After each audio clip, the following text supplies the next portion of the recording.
The Legend of Zelda is a franchise of games that somehow, someway can pull off any style it wants to. From forest adventures to Wild West shootouts to operating a steam locomotive, there's nothing that these games can't do. And that's especially true when it comes to being downright creepy. The game Twilight Princess is one of these wildly stylized titles, and is arguably one of the creepiest Zelda games when it wants to be, mostly for obvious reasons.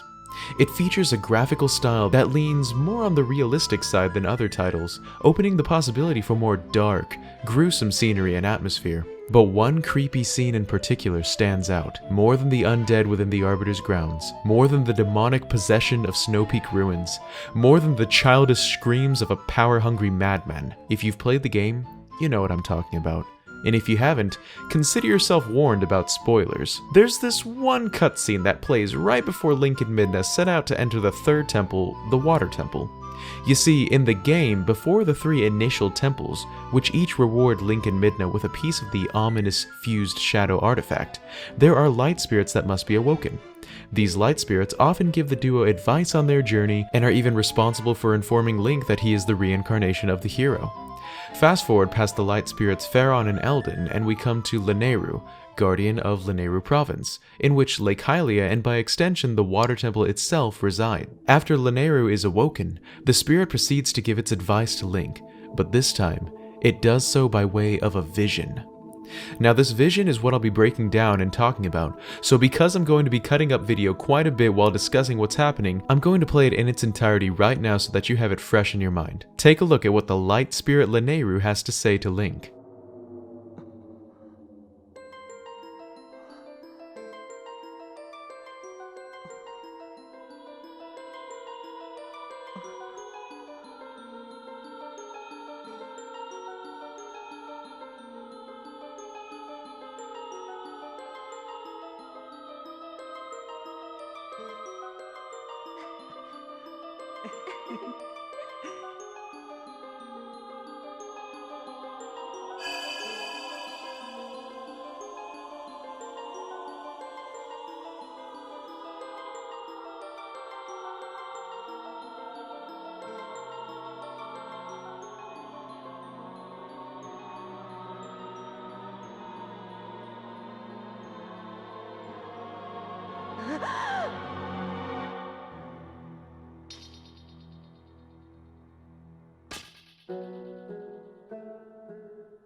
After watching the cutscene and being thoroughly creeped out, there are a couple things that are obvious about the scene. In the first place, it's obvious that Lanayru is showing Link the vision as a warning. The powers that Midna is asking Link to uncover are the very same powers that the light spirits themselves sealed away, because the fused shadow is an immensely powerful relic that the goddesses themselves came to fear. Secondly, it's relatively obvious that the vision uses Link and Ilia as placeholders to represent other Hylians, rather than representing, well, Link and Ilia themselves. But there are more questions raised about the actions perceived in the vision than there are answers. Why did Ilia try to kill Link? Why did Link kill Ilia? Why does Link change clothes? Why does he have no eyes here and here, but he does here? Why is there Dark Link? No, why are there 3 Dark Links? Why does blank-eyed ex-Dark Link scream at the end, and why does Ilia duplicate herself and they all collectively jump off a high dive in slow motion while laughing uncontrollably?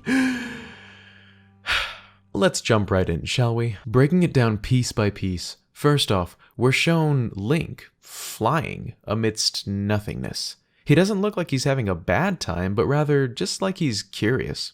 The text we're given is a shout out to the creation story from Ocarina of Time, which is a more detailed version of the 3 golden goddesses creating the world we know in-game. Note the same music being used.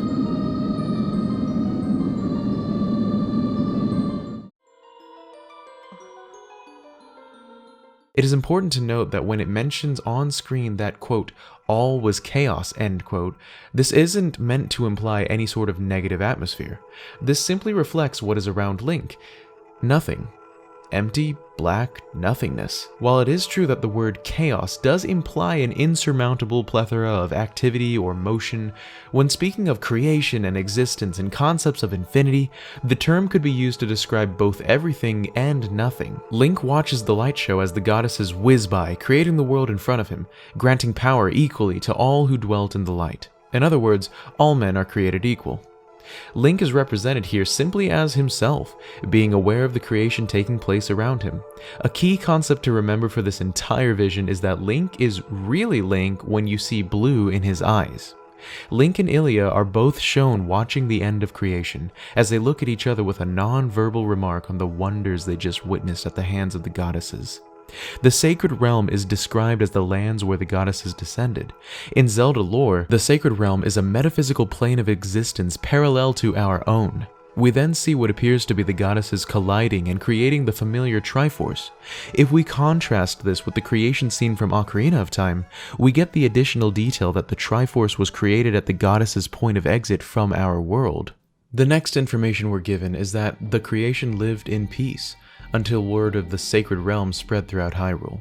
This wouldn't be a problem if the Sacred Realm didn't house the Triforce, which has been the pivotal relic responsible for the entire Legend of Zelda series due to its promise of granting the user's wish. We're then shown Ilia holding a knife, immediately after which we see her eyes have gone blank, signifying this is no longer Ilia we're looking at.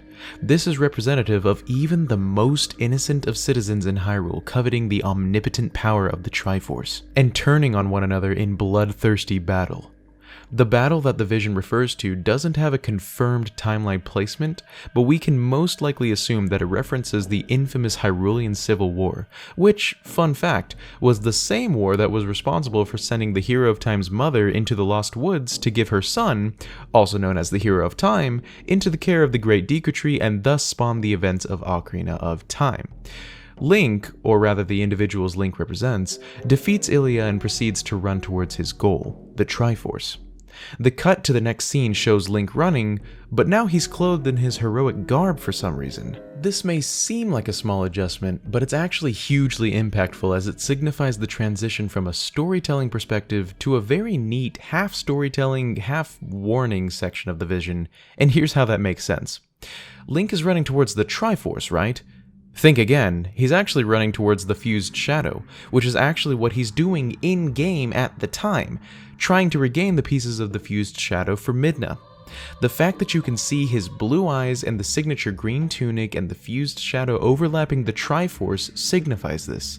On the other hand, the story is still being told historically of how unwanted intruders, known as the Interlopers, and being played by 3 Dark Links, appeared from among those that dwelt in the light. They wielded powerful magic, and are shown to grant themselves access to the Sacred Realm. The fact that they are Dark Links is a powerful message in and of itself, because Dark Link represents the darkness inside Link himself. Dark Link is a picture of the evil potential inside every living being, which ties into the message of this vision. It switches back to a warning message when they're shown vaporizing Link and duplicating his exact appearance on one of them. This is a clear message for Link directly, foreshadowing what the falling Ilias tell Link later on about those who do not know or who do not fearfully respect the power of the fused shadow being ruled by it. The darkness inside him, the Dark Link, becomes him. But as you can see, his eyes are blank, meaning this is the dark potential inside Link that has now taken over, and there is none of the hero left inside. Now switching back to storytelling mode, we then see that the fused shadow was powerful enough to grasp the attention of the golden goddesses themselves, who ordered 3 of the light spirits to intervene and seal the fused shadow away within the forest, fire, and water temples. The interlopers are caught off guard by this, as their pride blinded them to the fact that the golden goddesses and their creations of light were still far more powerful than the interlopers were. The last we see of the interlopers is the one that looks like Link screaming in horror and then just vanishing, presumably killed by the light spirits, and nothing more said of them. This again carries a double message in story but also warning. If Link does allow the darkness inside him to take over and be ruled by the fused shadow, he will be met with a swift and merciless defeat by the hand of the light. After Lanayru reveals to Link that the power shown to corrupt man is none other than the fused shadow, we are given one last vision. The infamous part that everybody knows of that shows Ilia, a bunch of Ilias, giving Link a final resounding warning, then laughing while descending upside down inexplicably. This is where the vision meets its darkest segment. The background is back to being completely black, completely void, completely nothing, alike to the beginning of the vision before creation. This means the Ilias we see are no longer in creation, they're outside of it, but still descending. This is representative of the afterlife and descending into death. What we're looking at is a bunch of Ilias, maniacally laughing while plunging to their eternal slumber, and it makes Link smile. He's experiencing the first glimpse of the fused shadow's power beginning to take over. He's hallucinating about all those who would no longer stand in his way. All those as weak as Ilia he could easily kill and rule forever. Fortunately, Link snaps out of it before it's too late, and, spoiler for the rest of the game I suppose, he doesn't get possessed.